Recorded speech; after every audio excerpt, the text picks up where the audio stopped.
Midnight Coffee. I am your host, Koffee Dark N Sweet. We here tonight, just like we here every night, to talk about, the the things that keep us up at night. We scratching every surface. We getting to the bottom. We taking y'all with us. As I said before, my name is Koffee Dark N Sweet. I'm a poet, a mother, a chef, multifaceted creative. Um, I do what I do because it's just the kind of person I was born to be. And my goal is really to, you know, not necessarily bridge a gap, but I feel like we all are starting in the same place. We all trying to figure out, the same kind of stuff, like how we got to where we are and how to get to where we going, And I just kind of want to, facilitate that trip. I'm here with a couple amazing people in the studio. I have our network producer, Shah Blacq, in the studio with us today. Say hello to the people. Well, hello, people. I'm off screen today, but hello.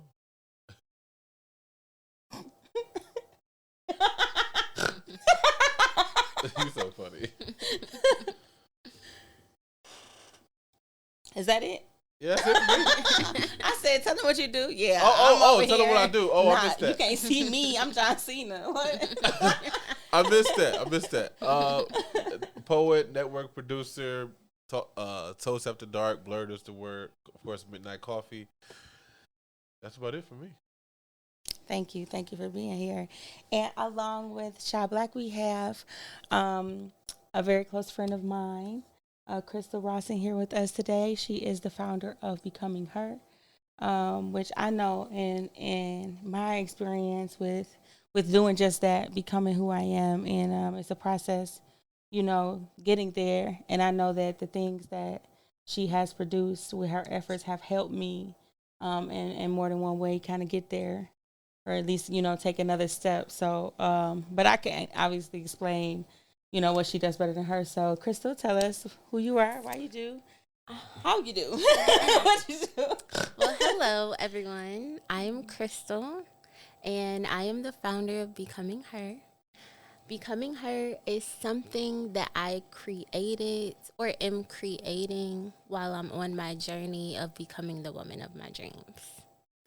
And I appreciate every single person that's coming to me and telling me that I'm helping them evolve and they're watching me in my story, because it's been a long journey to get to being the woman of my dreams. And it's not materialistic. It's literally the mindset, the goals, the thriving that I'm doing, everything, just becoming the woman of my dreams.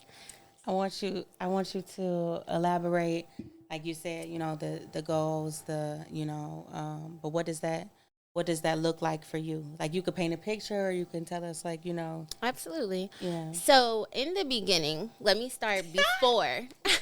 In the beginning. Before there was a Becoming Her, there was a lot of shit that I went through. There was a breakup that I went through where I was in a relationship for 10 years, and it was abusive mentally, emotionally, physically, all of that. And just my best friend leaving, she moved on with her life and her goals and stuff like that, and my mom dying. So close. Yeah. Yes, we were. Like, I don't make friends. Like, when I make friends, you're my friend for life. And like, that bitch was my friend for life. Like, we're going to get married if, like, if things don't work out, with other people. So, I didn't know who I was when everything had went down. Like I said, my mom was dying at the same time. All of this was happening. So, I didn't know what was going on. And I guess I'm really good at hiding pain. Because I didn't even know. I was breaking out into hives, and I didn't even know I was sad, upset, mad, or anything. Like, I'm fighting at work, and I thought I was cool, That's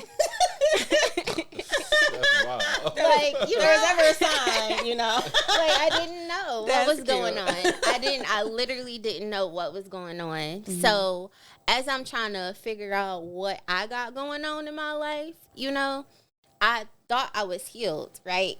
I thought I was healed. Healed is a myth. Who you Healed telling? ED is a false statement. Who you telling? Because I thought I was healed. Okay, I broke up out of the relationship, First step. And You after thought you that, won. like, what? I'm like, I was losing some weight. I'm like, what? I am it. Like, I am healed. Bitch, fuck y'all. Fuck everybody. I don't give a fuck about anything. Like, I'm healed, bitch. Fuck y'all. The fact that you said that. Like, that literally. It's hilarious. Like, literally, that was me. Because I thought all my problems was, taken care of. I thought everything would get better after that. I thought. Because you thought your problems belonged to somebody else. Yes, all my problems. You had put them outside of yourself and dissociated from. Yes. Yeah. All of my problems. So I was free. I would say I was free. Not the same as healed. No, absolutely It's a totally different, and you have to be responsible with freedom. Yes, you do. Because with that comes a lot. A lot. But I was finally free, so I thought I was healed, but I still was so sad and depressed, and I was in therapy, and she was like, cut everybody off, and I'm like, fuck everybody. I hate all of y'all. I swear, like, this was my journey. A lot of times when we get to certain places, we can look up and be like if you look at it closely, you can see how you were not only enabled to be sick, but you were coerced along a specific path as well. And sometimes you just don't see that you're wrong. So that is also very much so true. That was me. That was me. I didn't see the wrong in what I did. I blamed everybody else. And I thought I was healed. And I was living my best life, right? And then I would say I turned 28 last year. And everything just came crashing down. I'm like, what is this? Like, I didn't have a job. I didn't have a car. I didn't have anything mentally. I was like going crazy all over again after a year of... All over again. That's an interesting way to put it. Yes. After a year of being so-called healed, after a year of living and thriving and doing what I want, it came crashing down that, like, I don't have a plan. I don't have any goals. I'm not doing anything. So I need to become somebody. I need to become this woman that I keep seeing, this woman I keep dreaming about. And that's how I discovered becoming her, because I'm like, that girl that has her shit together, her mind, spirit, body, soul, everything, who has goals, who's actually accomplishing the right goals, who is actually thinking about her child, thinking about making money and keeping money and, handling money properly, like all of those things. I say this all the time lately, that the relationships that we have with ourselves are indicative of the relationships that we have with money and the relationships that we have with our health, and ultimately the relationships that we have with God. Yeah. Yes. And if you see the patterns, if you look around, you like for me, I realized like everything was kind of sporadic. Mm-hmm. You know what I'm saying? It wasn't that the money's not coming in. It's that it's a bunch of holes open at the bottom of whatever it's coming into, and I don't know where it's going. Yeah. You know what I'm saying? And it's not that I don't know how to lose weight or be healthy. It's that it's not as convenient as eating what I want to. Yeah. And you know what I'm saying? Binge watching TV instead of working out or whatever it is that I'm doing. That's the opposite, of my own goals. Definitely my problem right now. Did you watch Queen Charlotte though? No, I didn't. You would really enjoy that. Really? I don't even know. What is that on? It's on Netflix. Oh, okay. You would really, really enjoy that. I can't even talk about it because I don't want to blow it, but please watch it. I will. I'll watch it. Shah, have you ever been in a situation where you felt like you didn't know who you were? 1,000%. I've been into relationships where I felt like I lost me, and when I left, I had to regain myself back a little bit. 1,000%. But it's one of those things too where you don't know you lost yourself until you look back and like I wasn't really myself. Like I was like gone, like in a sunken place, like for real. Yeah, how long do you think you spent there? A minute. A good little minute. I feel like a lot of people spend their whole lives there. Do you? I feel like the majority of people spend their entire lives of being somebody in else the second place, not exactly experiencing who they actually are. Mm. You know, a lot of our actions and even thoughts are contrived. They created for us by just the constant overstimulation. You I know what can I'm see saying? that. So there is a level of flat out brainwashing that's happening, and most people are, for the majority, it's easier to go along with the conditioning than to be themselves. I never thought about that, but I definitely can understand that.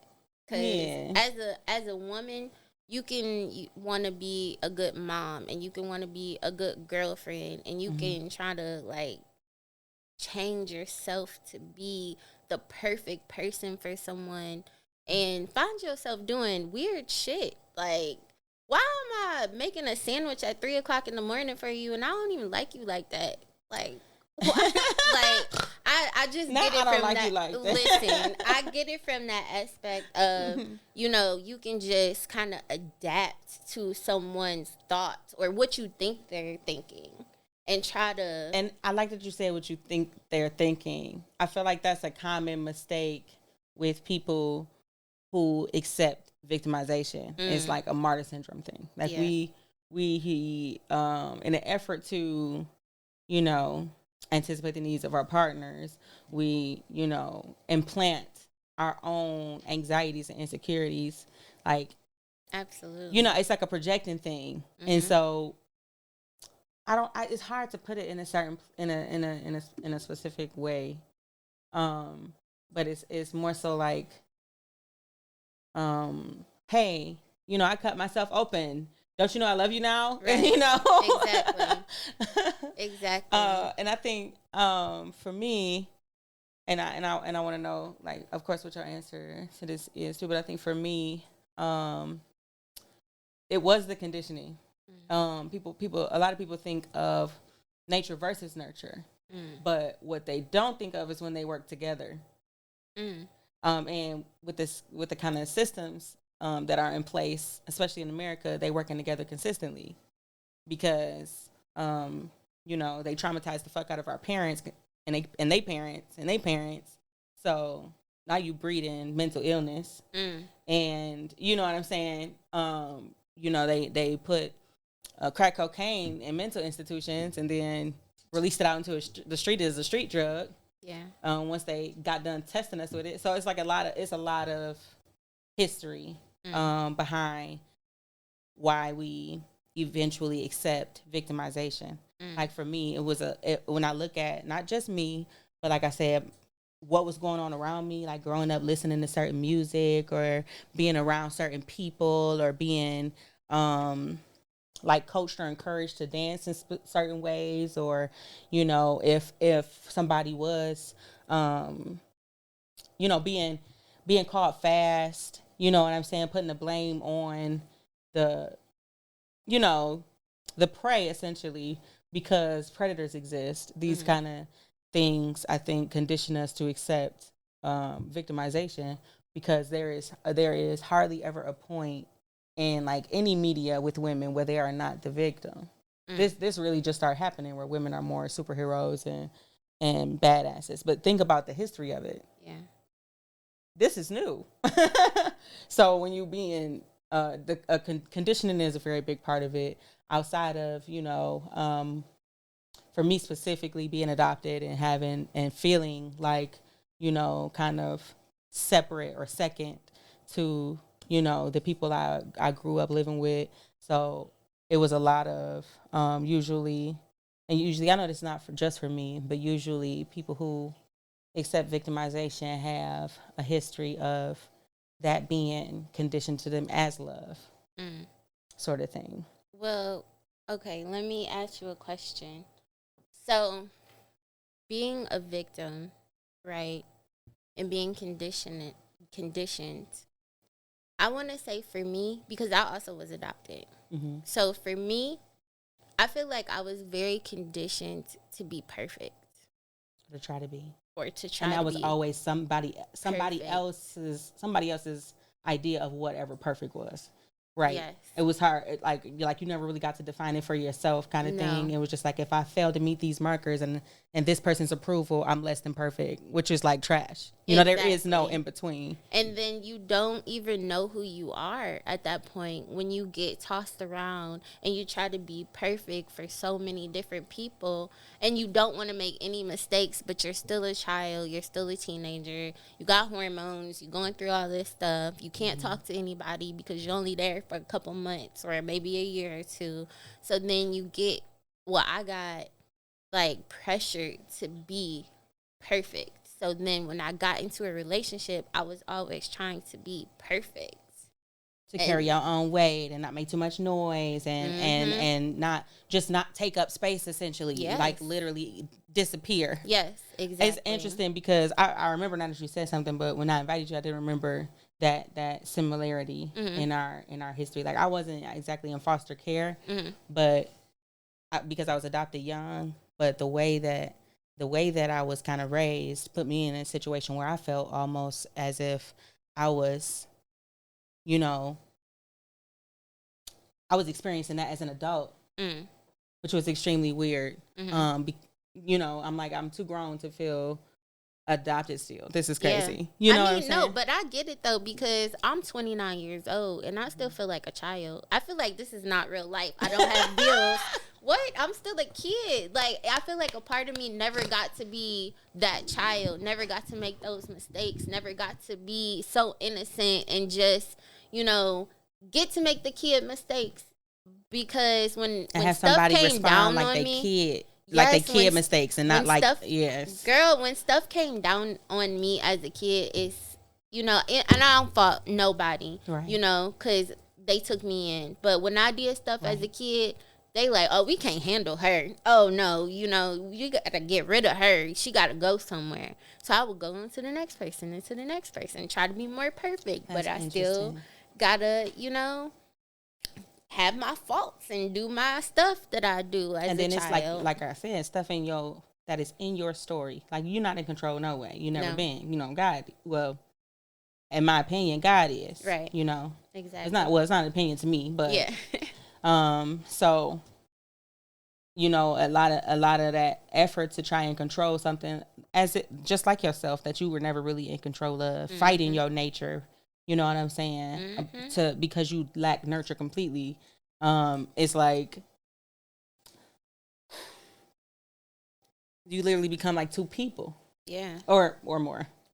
So now we looking at more perpetuation of mental illness, are we not? Because if we grow up having to fit into these two different versions of self as a child, and eventually it's going to turn into something like bipolar or borderline personality disorder. Oh, why you got so many personalities? Like, you know what I'm saying? And that's my worst fear, because my mom was sick with bipolar, schizophrenia, and depression, and a couple of other things.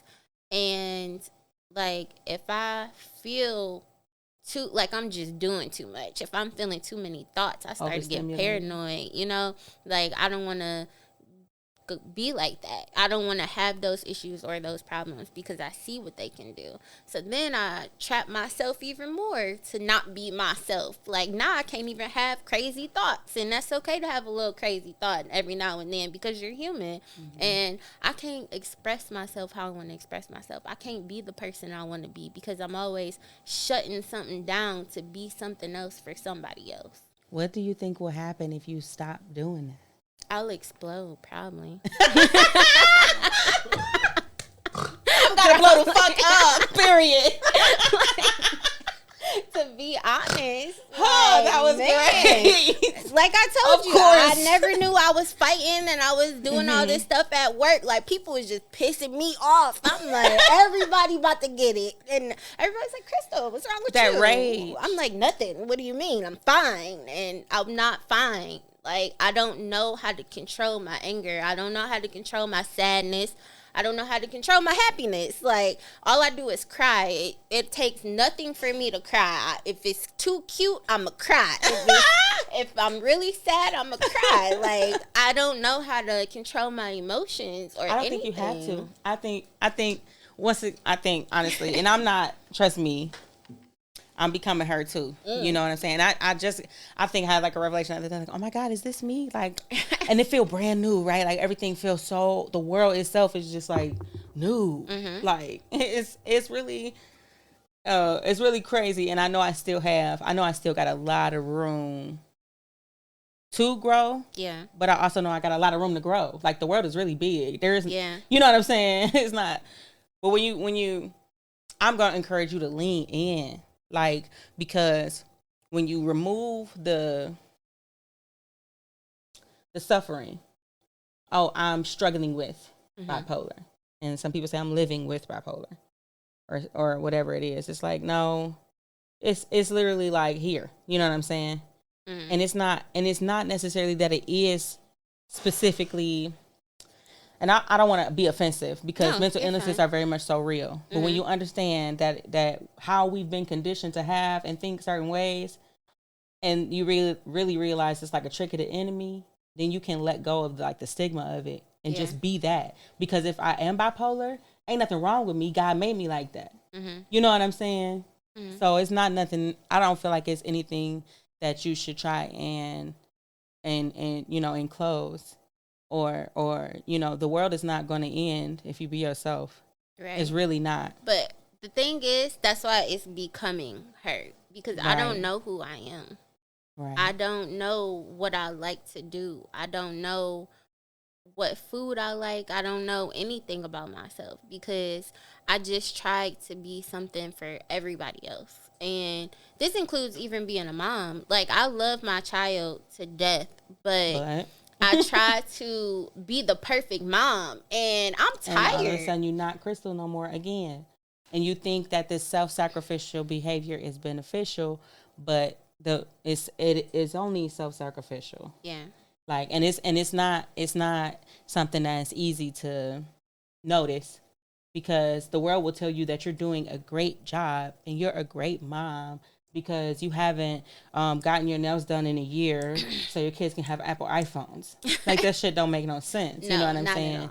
Abandoning self-care is not anything that God ever wants us to do. And I feel like these are the kind of, like, especially that message specifically is something that I get from your Facebook group. Like, Yes. when if I scroll past it, and a lot of times if you follow the prompts, the journaling prompts, you can really scratch the surface of yourself, and if that's what your effort is, and really get to the bottom of, okay, why are you here? And it's not like, why me, Lord? It's just like, what did I do, that led me to be here? Yeah. My majority of my adult relationships are abusive. And I can say, like, oh, it's conditioning, it's this and it's that, but at the end of the day, I have a running catalog of choices that I made, and I can pinpoint, that was a bad decision, that was a bad decision, that was a bad decision. Girl, If you're not able to, it's hindsight, if you're not able to use hindsight. And then I can also see how I provoked some behaviors, with Martyr syndrome, and being, trying to be perfect, and then I'm putting myself under all this pressure they don't even know nothing about, and now I'm taking it out on them, kind of situation. And that's not saying that it's ever okay to physically or mentally assault or attack a person, but if we look at it objectively, we knew what we was getting into. Yeah. Girl, what? Man, what? I seen it clear as day, and I decided to keep going and keep pursuing. And that's multiple things in life that were not for me. And because it don't just end with relationships. I realized with a job that I had about a year ago. It's been about a year now. That's crazy. That I looked up and I was like, oh my God, this is the same relationship I was in with my ex. Yeah. With my baby dad. This is the same relationship. Yeah. And we can create that relationship with school, with our kids, with church. You can create that relationship as deeply and as far as it can go, because if you're not it's careful. Us. That's us. That's what we created. Right. The chaos and I don't know. I don't know if we feel like maybe we deserve that a little bit, or like deserve the chaos a little bit, or we got to work hard or something like that. I get the work hard part. I don't think it's, well, for me at least, it's not a deserve the chaos. It's like, it's all I know. Mm. If it's not chaos, what is it? That's Yeah. scarier, ain't Yes, it? it is. Because calmness is scary. When everything start going right, I got to call my cousin. I'm like, this went right. The I don't know what where's happened. the other shoe? Like, what's going on? This is really foreign to me. Nothing went wrong. So what is this? What does this mean? Because I'm waiting for the other shoe to drop. Right. So I definitely get that. And I'm tired of that. Right. I was just about to say, are you doing any activities that allow you to go with the flow? I hope so. I'm gonna be so honest with you. I hope so. That was beautiful. But I can't tell you I'm doing stuff the other way. You know, I can't tell you. Is there another way though? I don't know. Okay. That's do you think? Okay, go ahead. Would y'all ever do the trust fall with somebody? Like, do y'all trust anybody enough to do the trust fall? Faces. I know I was trying to control my understanding. Know what I'm talking about, right? I mean, yeah, I didn't How did far it is before. it? I done leaned back into people, right? You know, because we had to do it, but Icebreaker exercises, right? As an adult, Yeah. no, I don't have nobody that close to me that I trust. So no. To do the trust fall. To do the trust fall. I feel like that's so simple though. Okay, let's do it. I'm a little heavy though, so right now at this moment. Can we do it after this? Okay. I think I don't feel confident in myself to allow myself to fall. I don't think it's you or anybody else. Amazing. But it's me. That you said that. So do you think that goes deeper as well? Like, do you see the connection or no? Don't trust nobody? Yeah. I mean, I ain't never thought about it like that, but I guess I don't trust anybody because everybody didn't let me down. Or I don't know.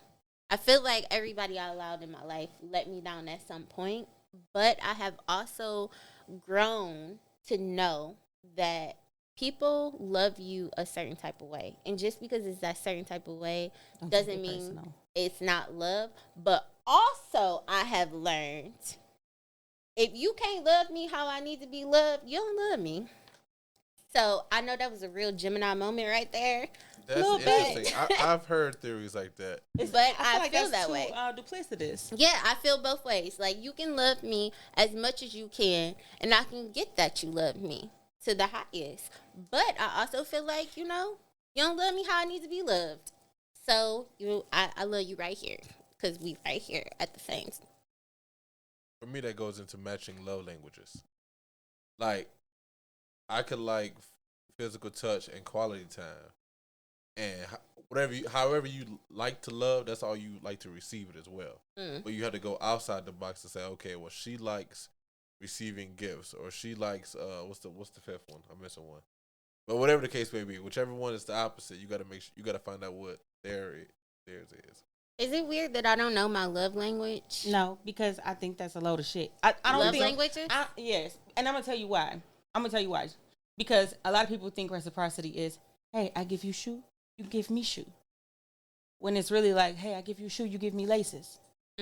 So there is no. First of all, I don't want to be loved in every way. Right. I say that too. Like, what kind of limits? I don't have a love language. Just love me. Right. Like, and if you're doing it right, I can see it. Right. I don't have to be like, oh, it's not this specific thing, so it's not love. I can still see the love and still be like, hey, but I need this thing too. Right. Because that's where we got to communicate. That's not a love language. That's just like I guess communication at that point is the love language. Yeah, because I feel like it's not a love language, but my love language is definitely communication. Because if I can have a long ass conversation, I'm wet, I'm ready, I'm everything. Like, we here, and that didn't have nothing to do with physical touch or buying me a gift. You know, that just had something to do with that's sapiosexual. us just talking, us just you understanding where I'm coming from. Like Right. that's a whole Even if different you don't level. agree. Yes. Even if you don't Even agree. if you don't agree, I can do that. Like and it's crazy because it's like the second time that like talk to me came up when people are like, oh, what do men need to do? You know what I'm saying? Nigga, talk to me. Talk to me. Talk to me. And then I'm gonna say, and then just do a little bit of the action that I said afterwards. Cause we can talk all day, but if you ain't did nothing I said, that's just a waste of breath. It's a waste of breath. So I need a little bit after that, but I'm willing to give what I am expecting from you. I just feel like love is a decision and then an action, just like faith is. You know, Love is a and decision. people don't, and then an I action, agree with right? that. Right. So if you decide like, oh, I love this person, and it don't have to be. We're not just talking about romantic. I decided I love my kids.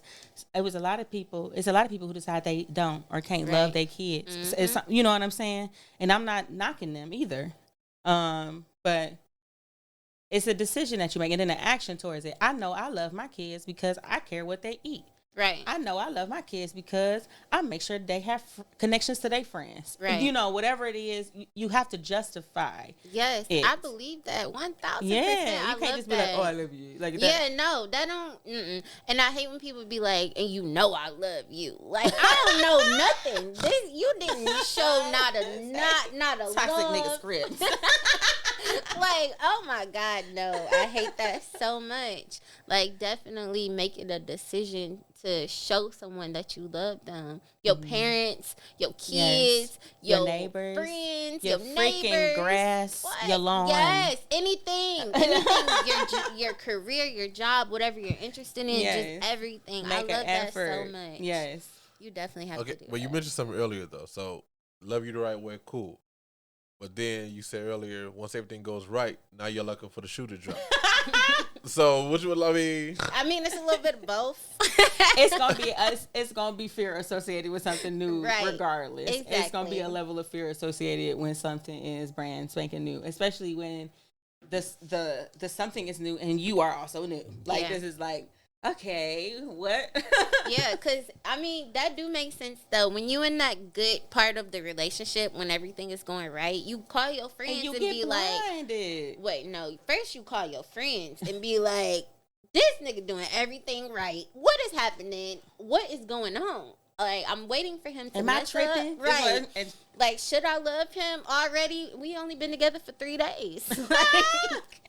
Like, so I definitely get it and I understand. But I feel like at some point we have to change that fear in ourselves. Won't it change itself naturally? No. That's something we got to work on. But Faith is working on that, right? No, we have to work on that. No, You have to work on that yourself. She It said ain't work no on faith. it. It ain't no You ain't gonna nothing. become her if you don't work on it. You gotta look. Hey, Like, you have to. You really gotta. You gotta listen. I sit in my mirror sometimes and I gotta talk to myself and be like, "Listen, you deserve this. You have to." there is nothing wrong with enjoying yourself.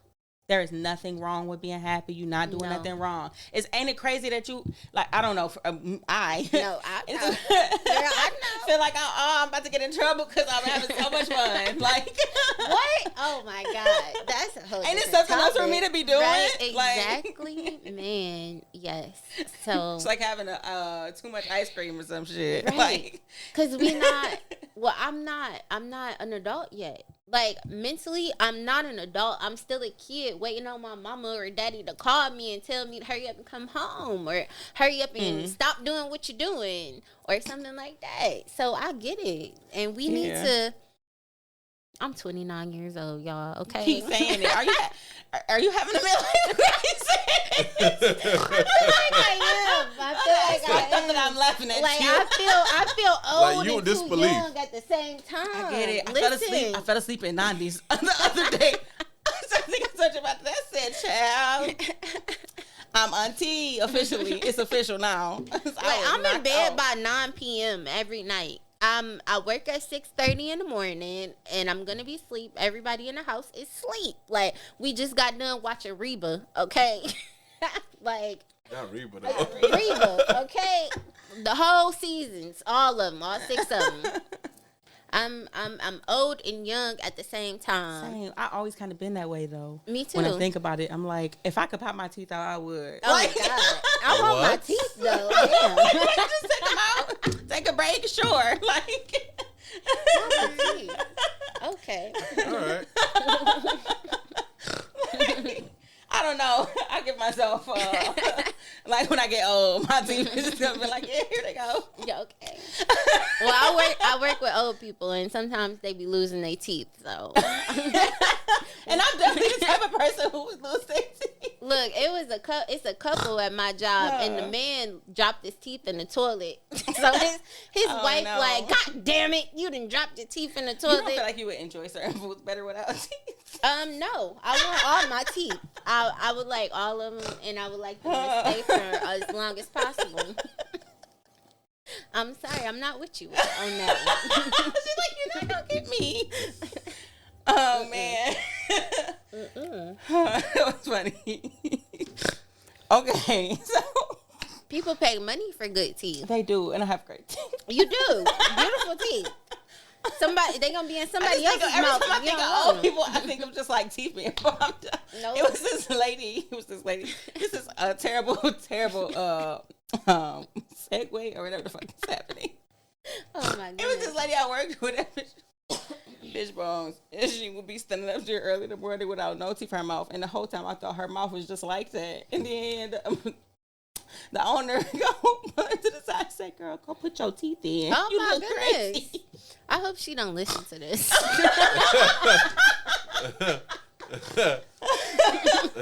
Anyway. This is Midnight Coffee. And today's episode is the Victims Are Not Innocent episode. So I was talking to our special guest today, Miss Krystal Ross of Becoming Her. And we are really getting into what made her start her business, and of course, like a lot of great and wonderful things that happen in the world. Trauma was a driving force behind her needing to be in, write down, and share and express freedom and healing. So I did want to ask you, like after accepting victimization as like a way of life for so long, right? Eventually, something snaps in you, like something, a switch is flipped. What was the switch for you? For me, it was my mom dying. It was me being in a really messed up situation for so long, and her being by my side 1,000%, even if she couldn't, because she was always in mental hospitals or in jail or whatever. But she did what she could. She did what she could. That. She did what she could. I knew that from being a child. And when she died, or when she was dying, when she was in the hospital, and it was during COVID, and I couldn't see her, and something just clicked. Like, you gotta do this for her. You gotta get the fuck on. Like, you got to get your life together. You cannot continue to be like this, because I know I done dragged her through the mud. She done called me praying. She done tried to talk to me. She done did everything she could, and I didn't budge about anything. Like, I was very hot-headed, I guess. I don't want you to like, it's a difference between accountability and it's a whole nother thing to blame yourself. Right? So we can't really blame ourselves when I don't blame myself. Creators. But I am taking accountability for staying in a situation that I didn't want to be in. Like, when I told you I was making sandwiches at 3:00 in the morning for a nigga I didn't like, I was looking at myself like, why the fuck are you doing this shit? Like, I really hate this. And, it just clicked one day. And I gave up everything. Like, I let the man have my house. I let him just have everything. I just was like, I'm leaving. I'm like, fuck all this shit. I'm getting the fuck on, and I have nothing, and I'm okay with that because I can get all this back. But material you things, know, including homes, can be replaced. A lot of people including homes. don't think about it like that, but I say that kind of shit all the time. I done lost everything and got it all back too many times. Too to sit many. Up here and be playing about something Too material. many times. Right. Too many times. And that was the first time I ever had my own house. Like, I was paying my own bills. I'm doing everything for myself. And I said, you can have this. I'm getting the fuck on. And it was just like, I still didn't understand what was going on until, like I said, a year later. This was happening at 26, I want to say. At 26, and I still didn't know what was happening. Everything was just moving so quickly. And, at 27, I thought I was healed. At 28, I figured out I'm not healed at all. So my breaking point was I have to do better, not only for my mom, not only for myself, but for my kid who's watching everything. I wasn't even able to, like, my child had to do kindergarten over. The basic of the basic, because I'm somewhere, getting beat on, getting abused, getting talked to disrespectfully, that I can't even focus on my kid. So everything was just a wake up call all at one time, where it was like, Krystal, this is the point where you need to get your shit together. You need to get your life together. Because if you don't have nobody to lean on no more. My mama made a way. Anything that I needed, anything that I wanted, anything for my kid, he was so spoiled, it was irritating. Like, anything. And I don't have that support no more. Oh, nah. You need to figure this out on your own. So, yeah. It's very beautiful that you did have that support, though, because at least you had something to contrast the abuse to. Yeah. And even though your mama couldn't be there as much as she wanted to, she made sure that you knew she wanted to. Mm-hmm. That's amazing. Yeah. That's a beautiful thing. Yeah. To have that. Have you, Shah, have you ever, I know women a lot talk about it often, or more often a lot than guys do, but I know guys experience,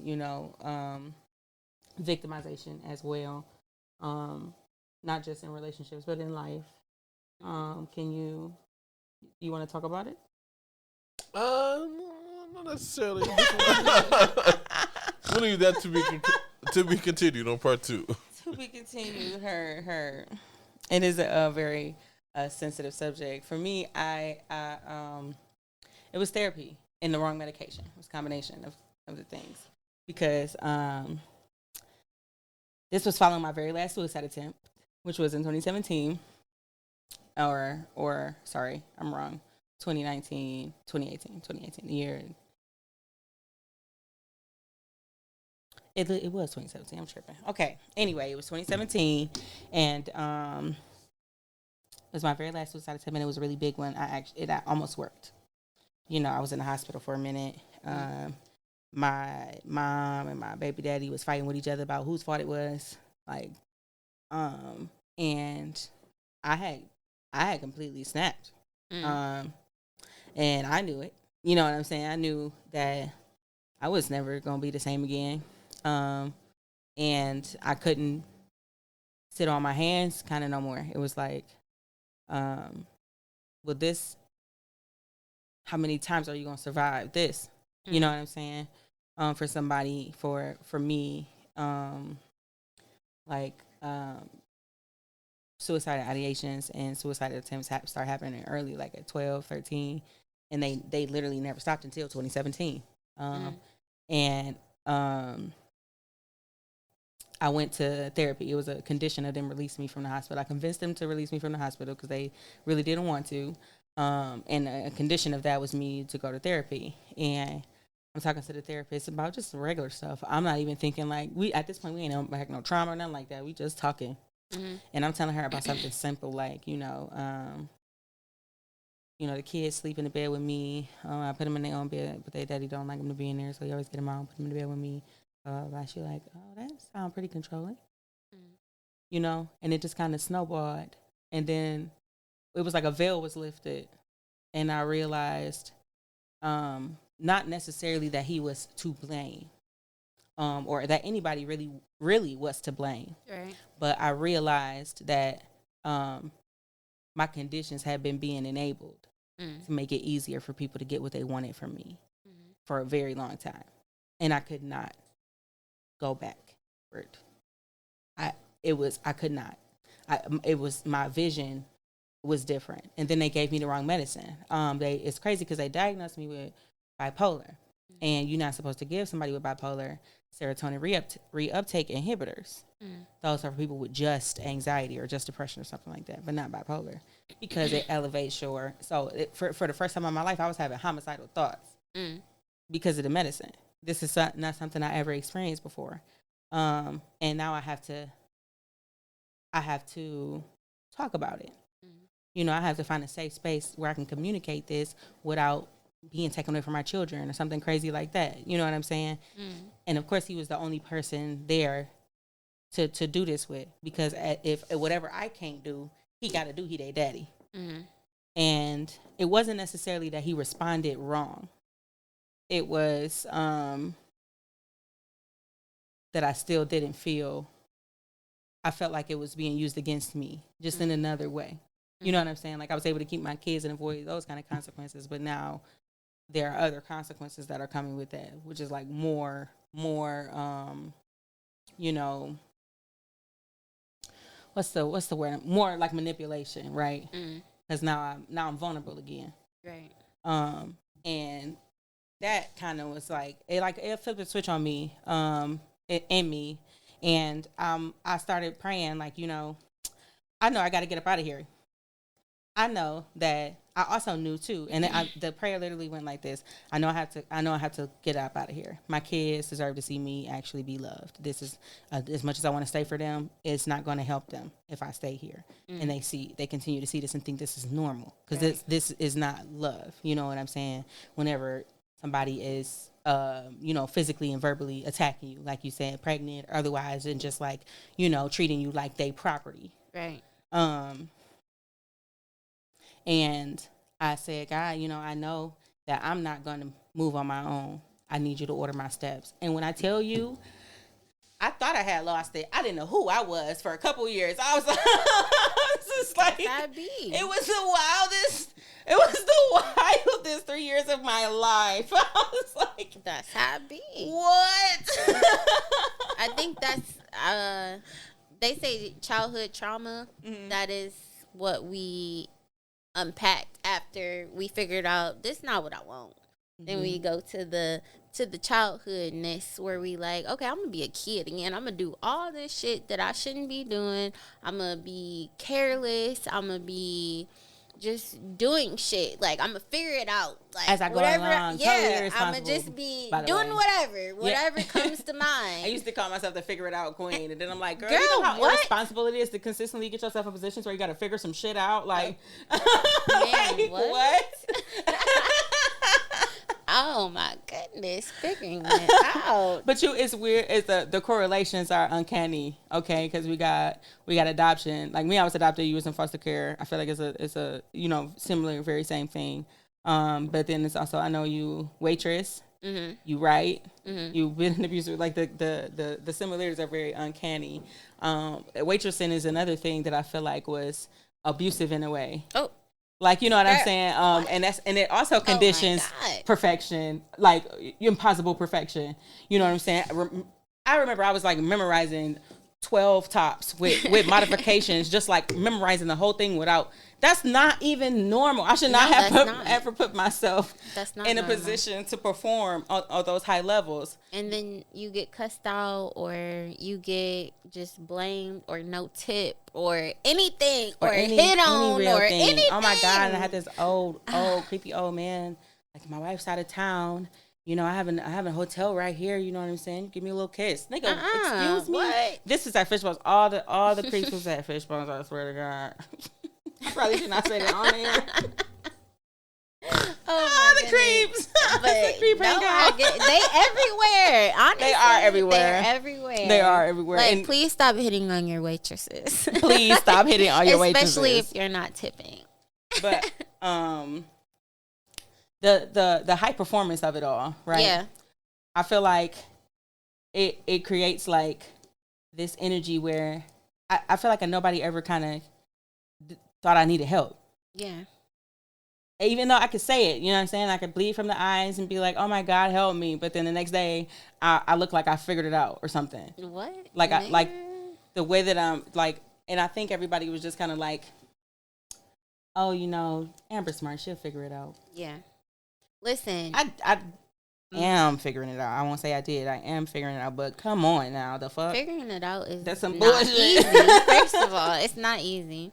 Second of all, I remember working at a certain place, and I would go outside. You know how people take cigarette breaks? Mm-hmm. I was taking shot breaks. Like, I had a fifth of Patron in my car, and I would take a shot whenever I needed to. And they'd be like, Krystal, you're so happy. Where are you going? Like, you're just so calm all the time. Like, bitch, I'm drunk. Numb. Completely. Okay, I can't even, I don't want to feel any of this. I don't care about any of this. I just am trying to hurry up and get it over with so I can go home. But people don't understand that. That's a whole nother topic that we need to do because that shit a lot of what we're talking about do breed addiction and alcoholism. And it does. Oh, absolutely. For sure. Absolutely. And it's really uncanny. Like, this just so many similarities. Absolutely. I definitely had, and that's the high functioning thing, which I think is like a curse almost, because I'm put under. We put ourselves and but the world literally does, especially for Black women, put us under a lot of pressure to perform. Yes. In more ways than one, we have to have stellar star performance 100% of the time, or we are completely nothing. That's what it feels like. From my That's what it is. Okay, and in that effort to with that, hold on. Can I ask you a question? Sure. Do you put that pressure on the women that you date to be perfect and like high?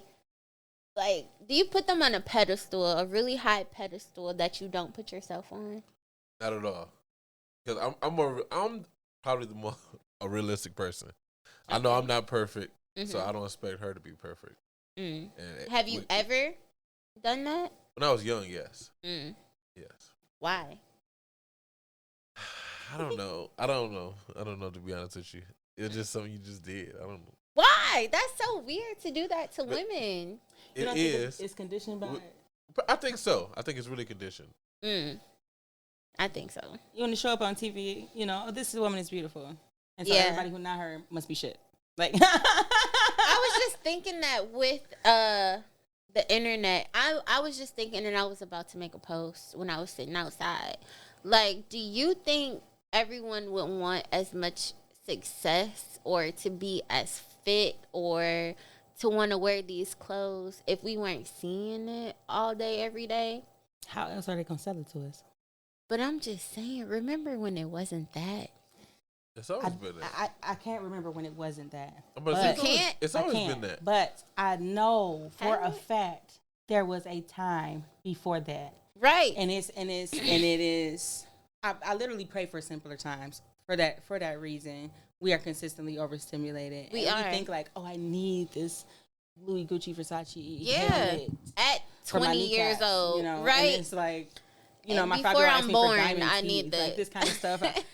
I'm like, it's too much. It's too much, and it's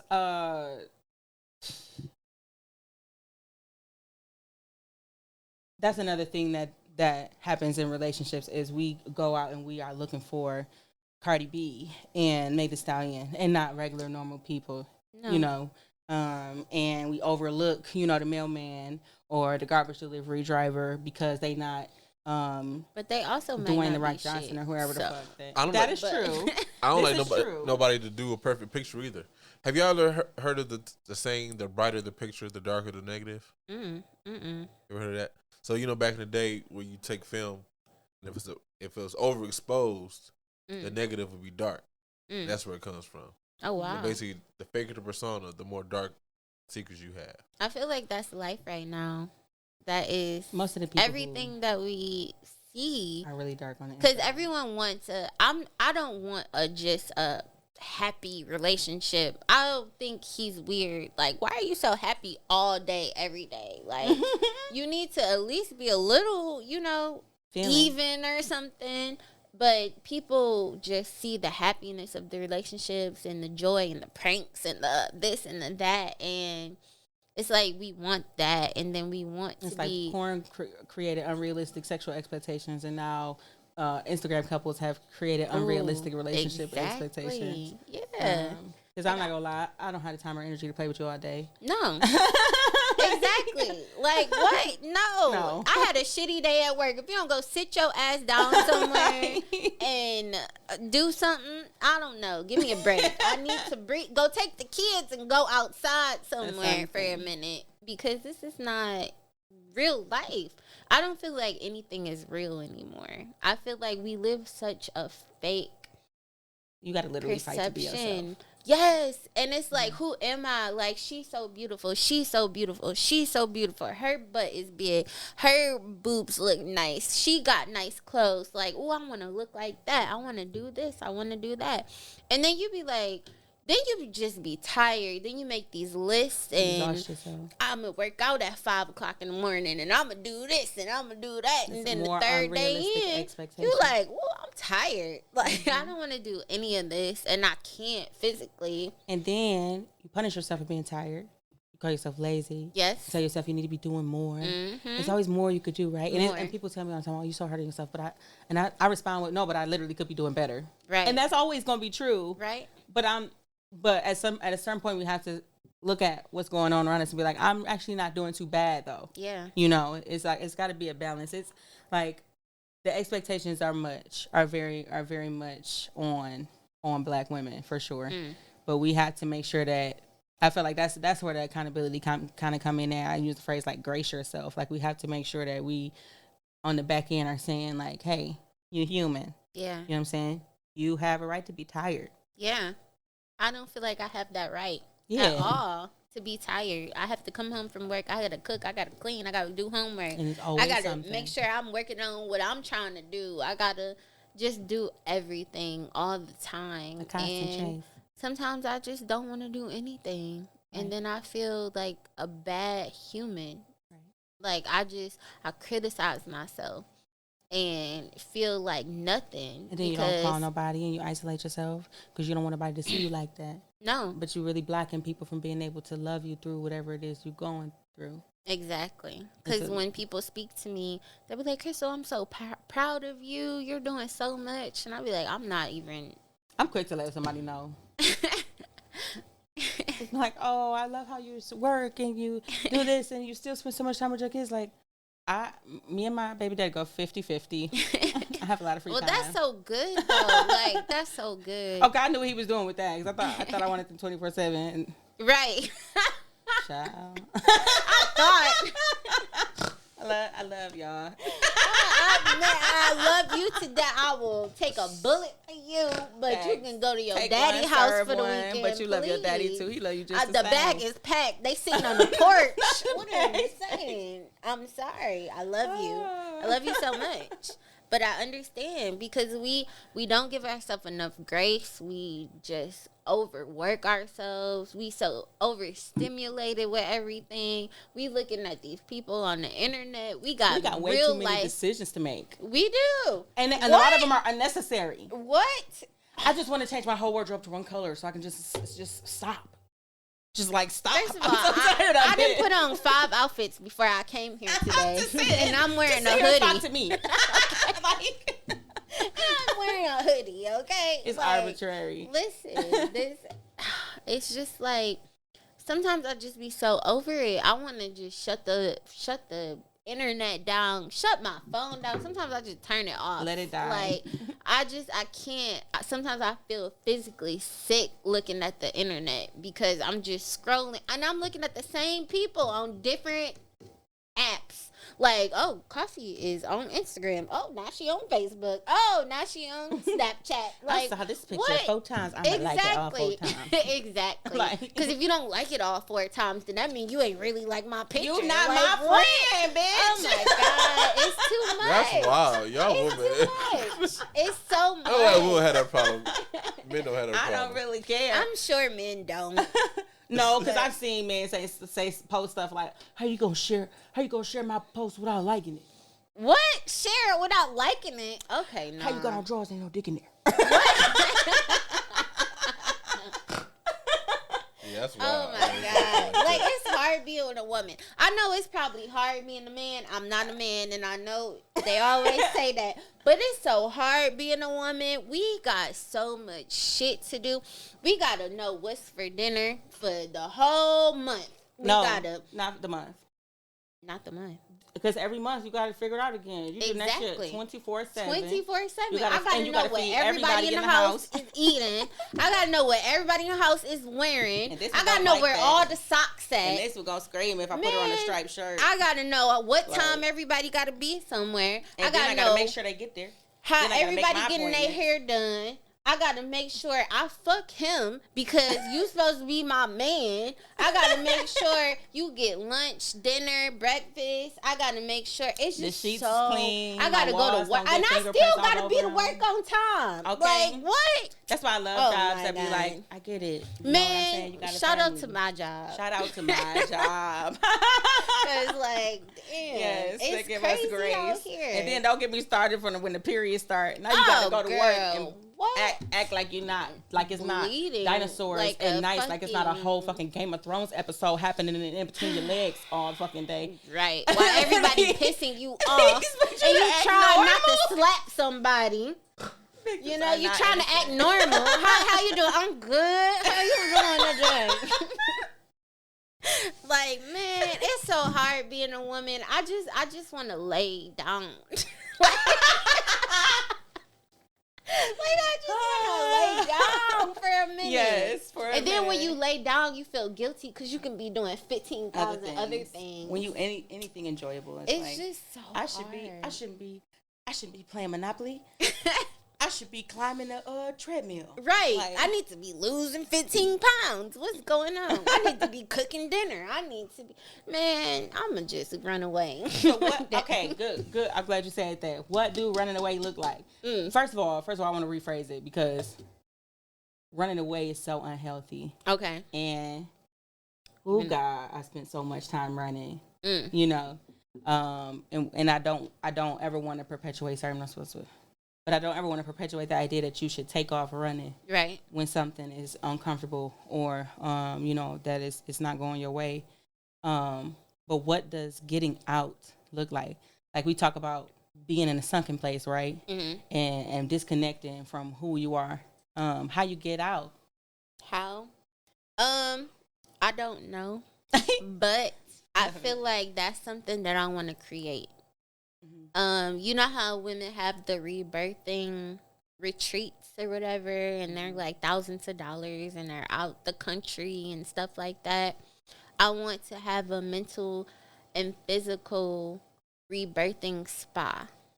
So we don't have that now here that I know of, but I know that's something that I want to create for women to come to and become that person that's relaxed and mentally and emotionally better one day.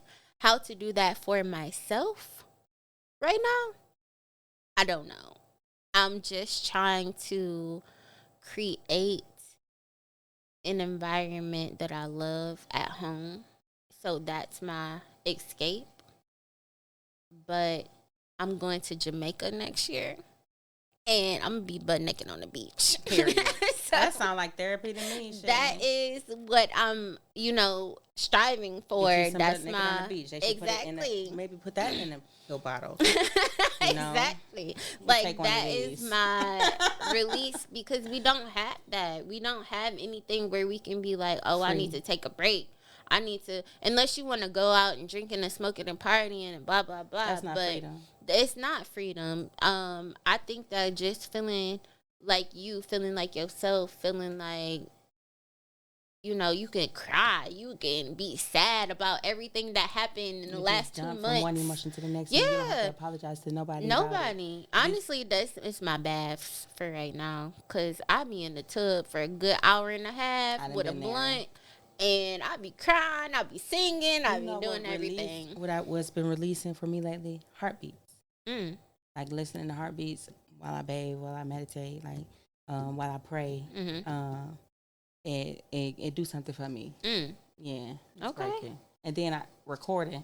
So I'm like a pray without ceasing type person. Like in my mind, I'm praying. Like if I sit down to write something down, it's probably gonna be a prayer. Then I record myself while I'm praying. Listen to him later. You know what I'm saying? And it's like a whole little situation going. That's just like it literally is like constant, consistent. Yeah. But it works. People talk about manifestation all the time and pulling stuff out of the universe and all this other stuff, but it's too much singularity in that. Like uni, manifest, I fest. Like, you know what I'm saying? It's not necessarily inclusive of the entire world around us. And that's what makes us think that we need our validation or whatever it is from other people when we got the whole literal world to support and validate us. Like the entire thing. This is literally God's gift to us. You know what I'm saying? And we have to, like, lately for me, running in the, I don't care if I itch later. I'll go and roll around in the grass with my kids and look through the telescope and draw with chalk. And and of course there's 1,000 things I could be doing, but that voice becomes a little quieter. You know what I'm saying? When you really get into it and you really just go into. I need to try that. Playing. Yeah. No, yeah, yes, for real. play. We didn't get to have that. We didn't get to do that. Not think. Like, we didn't never get to not think ever in our life, you know? Everything I don't know what that's like. Making too much noise had a consequence. Moving around too much got a consequence. To sit down and shut up society. Exactly. And that's why I feel like that's why our kids are the way they are now, because we was raised like that and our parents was raised like that to the point where it's washing out and everybody is like, my kid not like that. What you mean? They not sit down and shut up? No. Exactly. That's what I mean. My kid's not either. Oh, yeah. I let my kid speak. He be like, oh, y'all annoying. I be like, they be like, what? You not gonna say? I'm like, y'all annoying. I don't know what you want me to say. Like, he's not being rude or anything, but if he don't want to do something, if he don't choose, like, however he feel, I'm going to back that up 1,000% because I never got to speak up about how I feel. And sometimes it's like I let my kids make decisions. Like, you know, sometimes they don't want to be, it's limits, of course. Right. But I get it. You know what I'm saying? Okay, we're not going to school today. Right.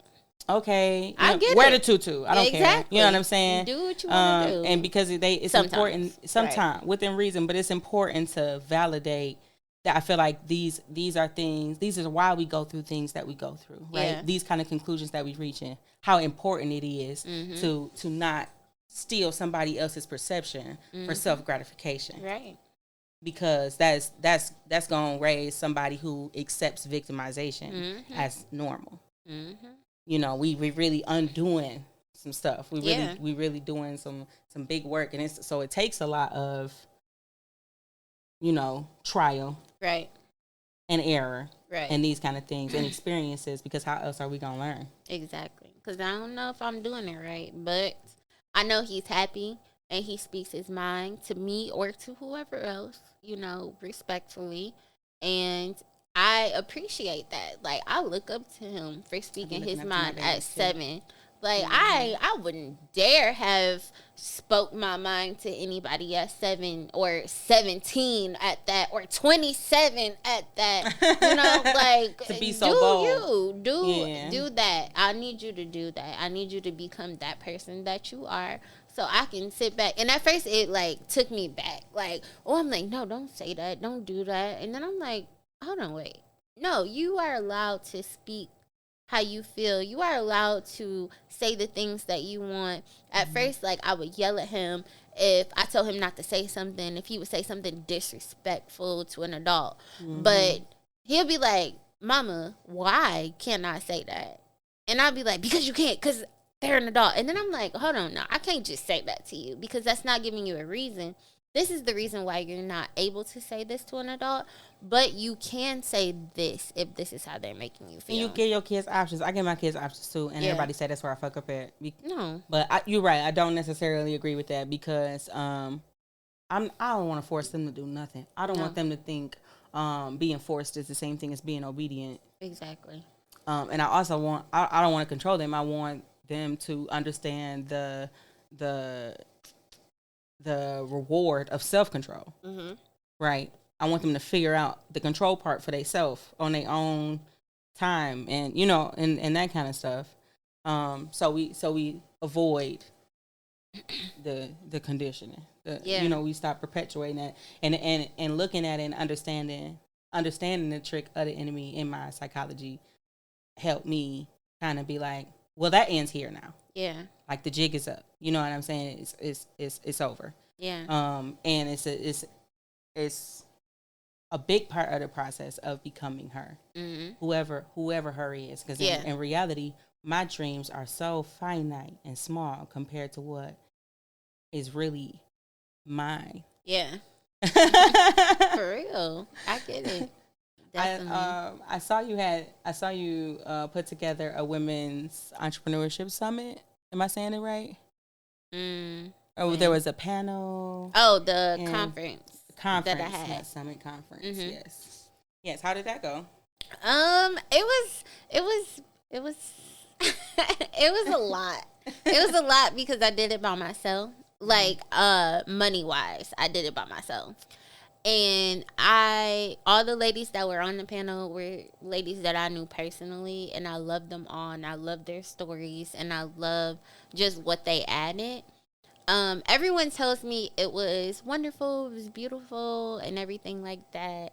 But just me personally, I feel like it was like mediocre.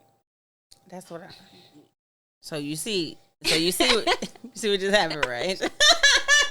I feel like I could do so much better. But everyone's like, it's so beautiful. And I'm like, yeah, but I could have did that and that. But I did love doing it. I loved bringing everybody together. I'm so happy that those people showed up. And girl, let me tell you, I went to the library to print out these little packets that I made the day before. And it was the lady sitting there. And she was like, what you doing? Or something like that. And I'm like, oh, I'm doing this conference, blah, blah, blah. I think I was selling like 12 tickets or something like that, but only 9 people paid. So I'm like, I only got 9 people. And she was like, only 9 people? And I'm like, what you mean only? Like, 9 people, like 9 people coming to see me doing some stuff. Like, what do you mean? Internet, like you think 35 likes is a little bit, but imagine if 35 people just came and stood there and watched you while you was doing it. You would be overwhelmed. I'm like 9 people. Like, okay, Miss Librarian. Like what? I was Beyonce in a concert. Like what? I was so excited, and for her to have been that way, and she took a packet, and she was going through it, and look at her just flicking the pack. Oh, really irritated me. Can I ask a petty question? Yeah. Was she an older black lady? She was older than me.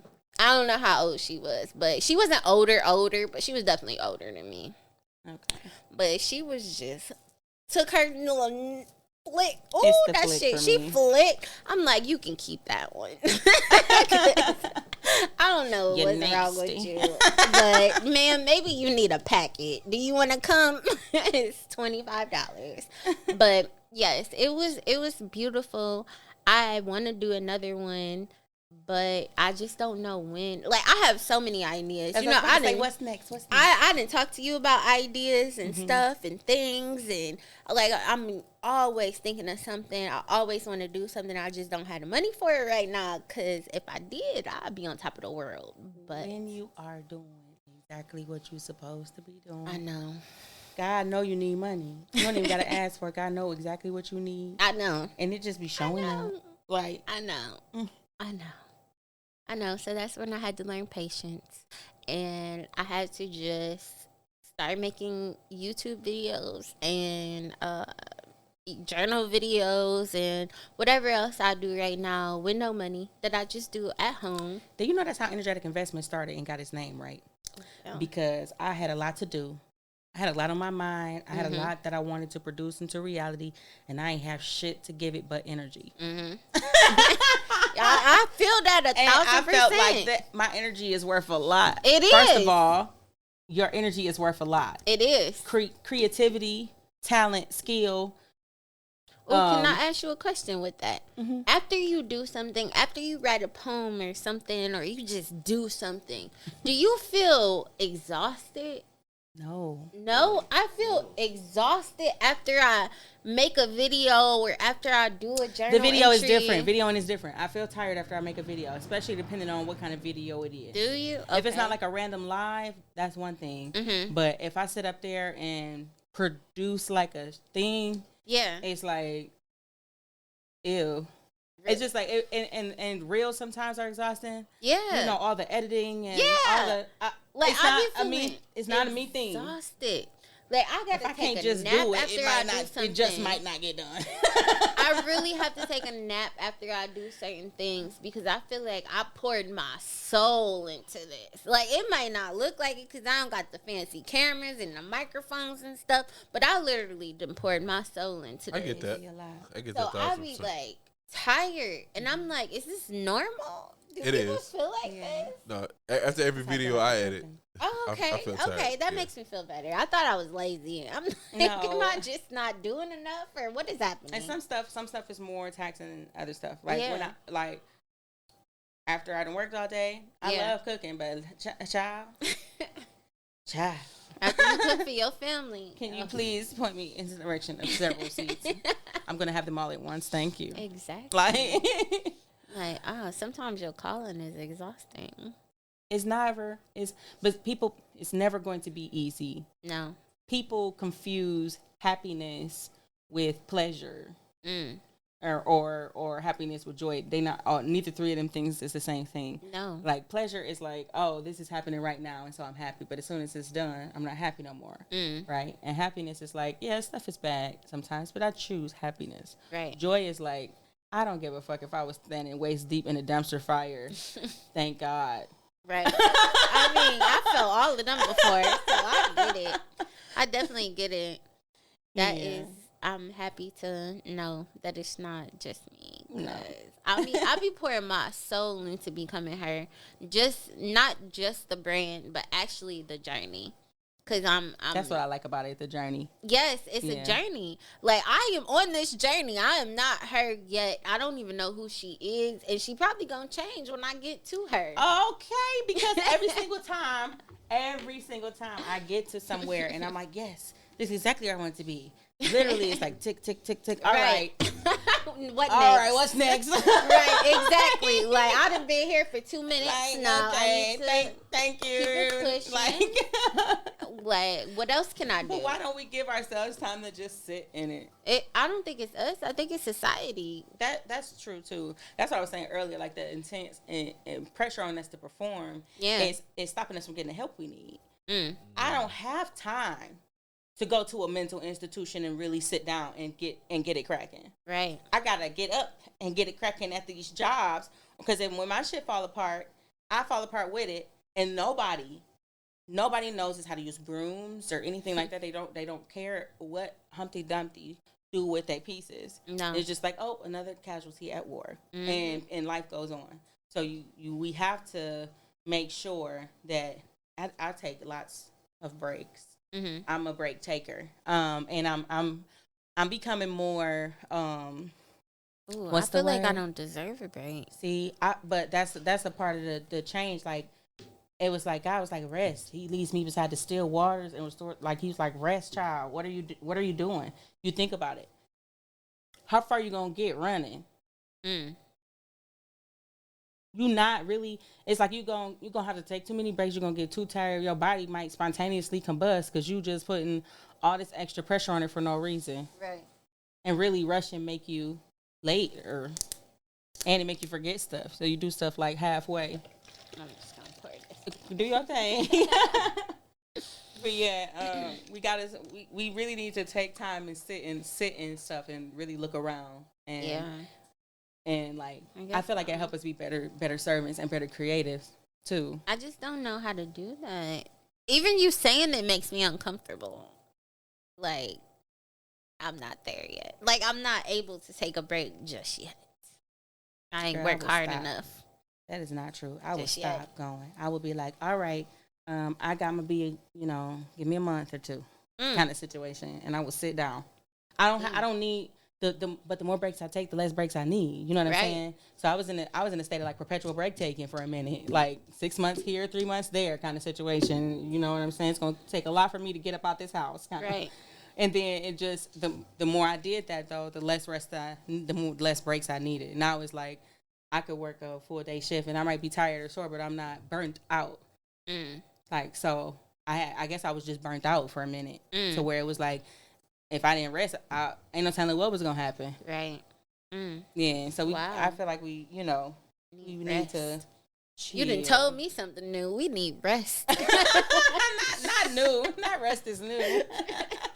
You done told me something. Oh wow. It's so frowned upon resting. You know. It is. People say stuff like, "Oh, I'm sleeping. I'm dead." Like, okay, right. enjoy. And I don't even want that. It's hard. It is hard to sit down though. It is, especially when you come from a place where you ain't had nothing.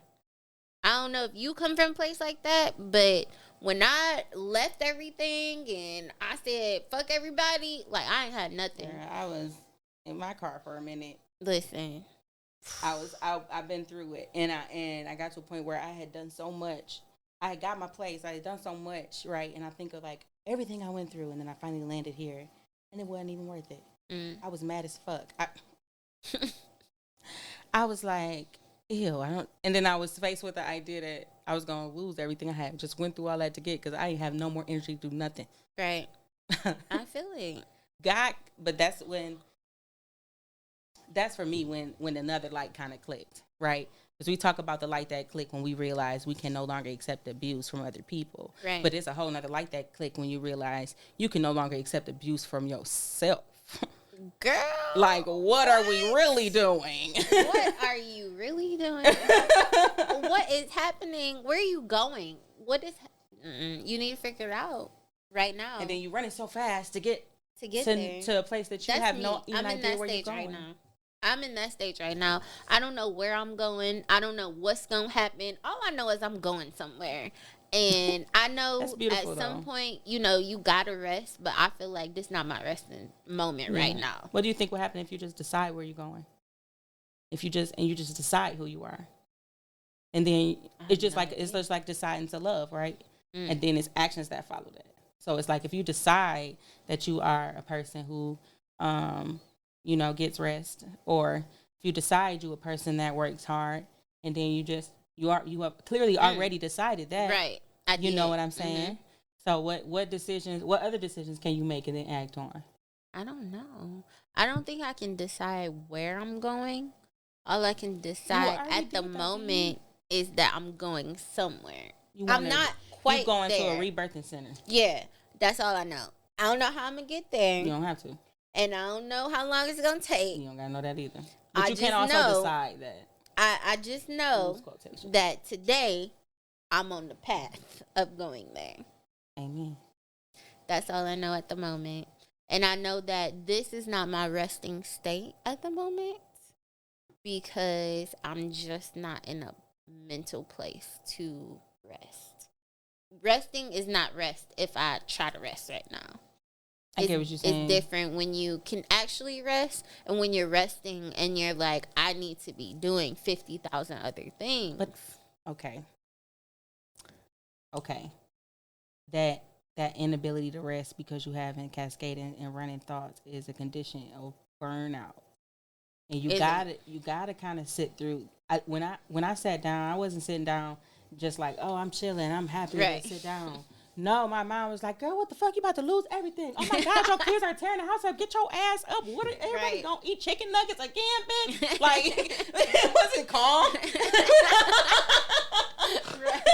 It was not calm at all. Okay. I guess I'm resting then. It's okay, baby. Take a break.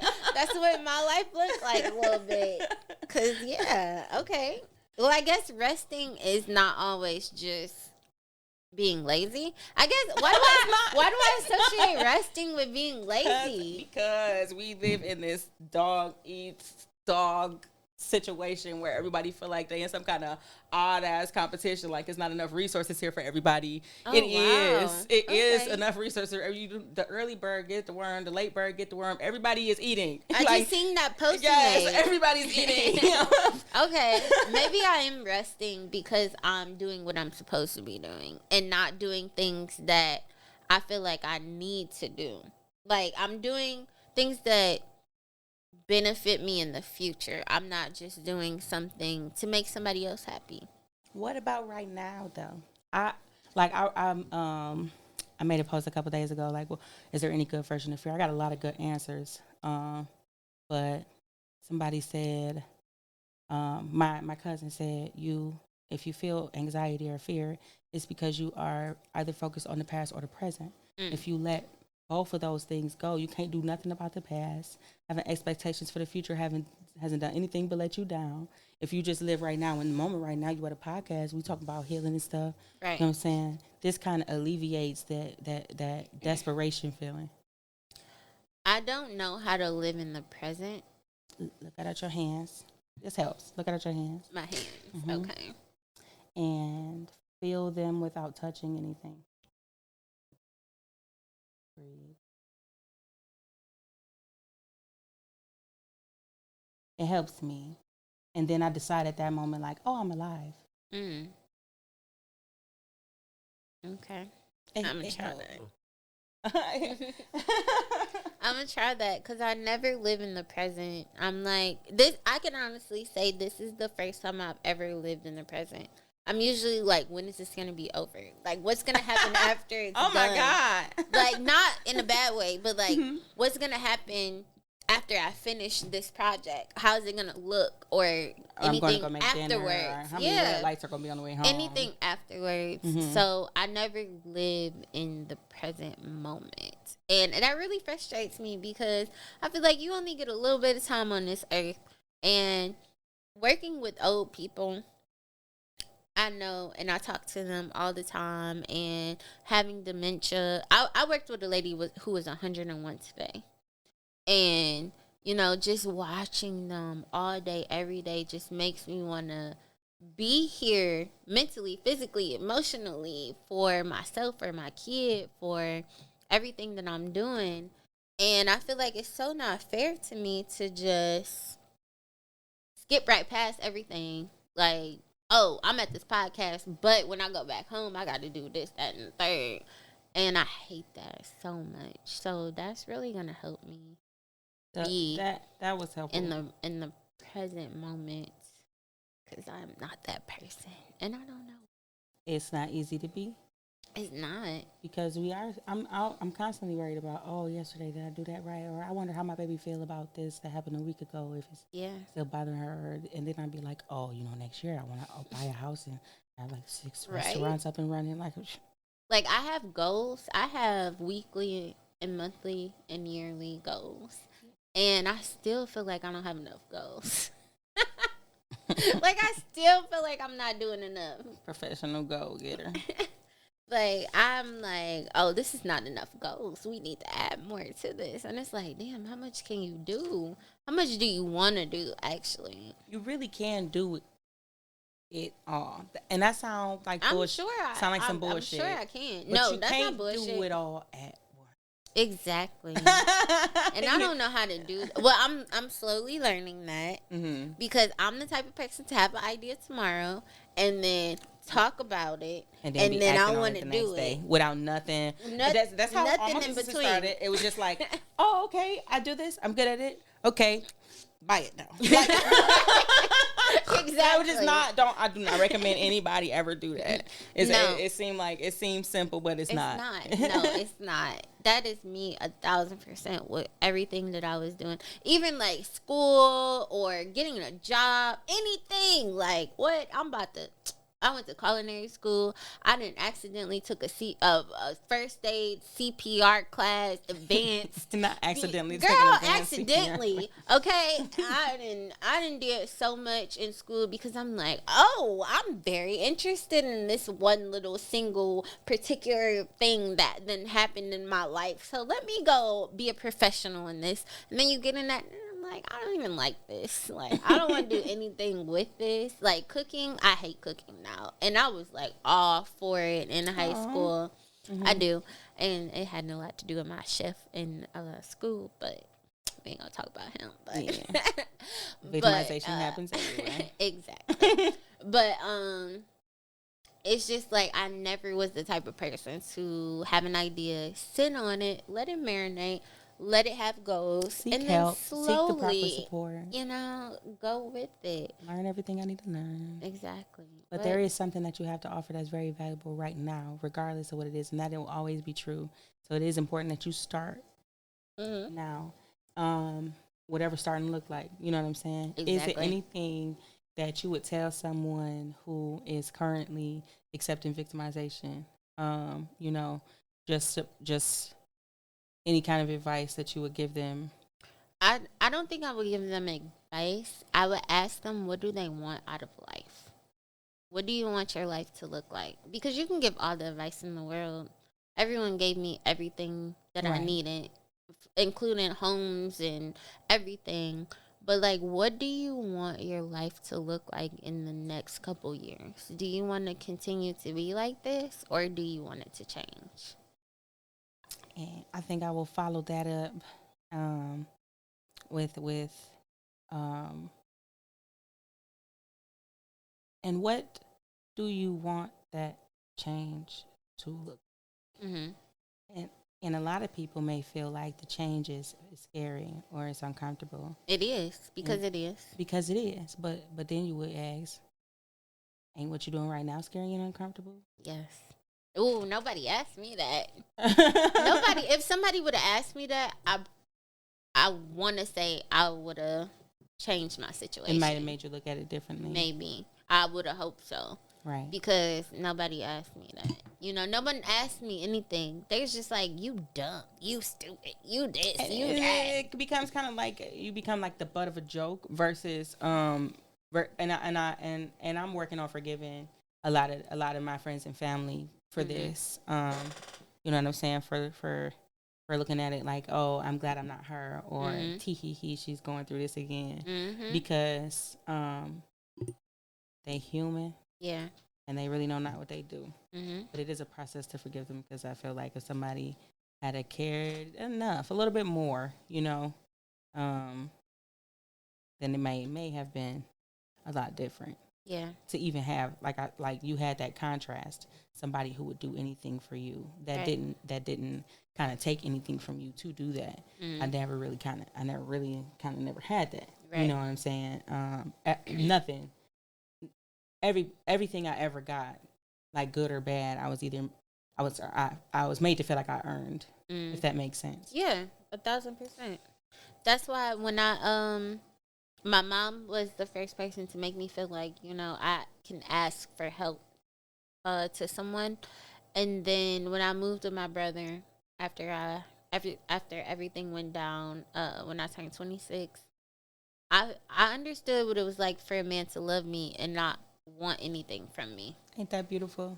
It was. Yeah. It changed my whole entire life. Don't it? I'm like, you love me and you want the best for me and nothing else? Nothing else. Like, amazing. Oh, wow. I didn't even know this existed from a man. I didn't know, you know, because my dad, he wasn't there my whole life or whatever. So it was just so foreign. Every man that came into my life loved me to death, wanted to marry me, blah, blah, blah, want to have all these babies. So I'm like trying to be this person.